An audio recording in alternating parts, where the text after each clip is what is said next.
Meryem.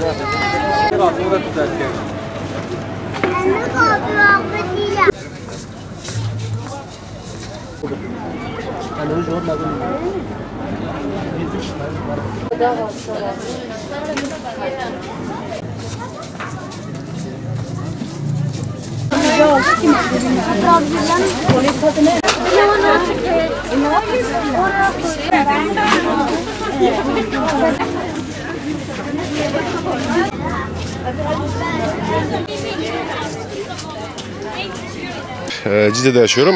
Umut Kervanı'nın gene yeni bir etkinliği var. Çok güzel bir etkinlik. Yılın 365 günü devam eden bir etkinlik. Kurban bayramlarında olsun, normal günlerde olsun, kermeste de olsun.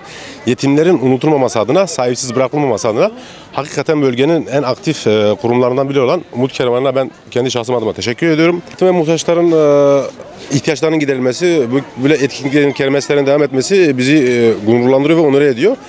O yüzden tekrardan yeniliyorum. Umut Kervanı çalışanlarına, üyelerine canı gönülden teşekkür ederim. Cizre Umut Kervanı olarak geleneksel hale getirdiğimiz kermes faaliyetimizi elhamdülillah bu sene gerçekleştirdik. Hayırseverlerin bize başta bulundukları erkek, kadın, çocuk giyimi, ayakkabı ve telefon aksesuarların satışını yaptık. Ayrıca anne ve bacılarımızın evde yöresel yaptıkları yemek ve tatlıları kermesimize getirerek katkıda bulundular. Kermesimize gelen geliri yetim ve muhtaç ailelere gıda kolisi olarak ulaştıracağız inşallah.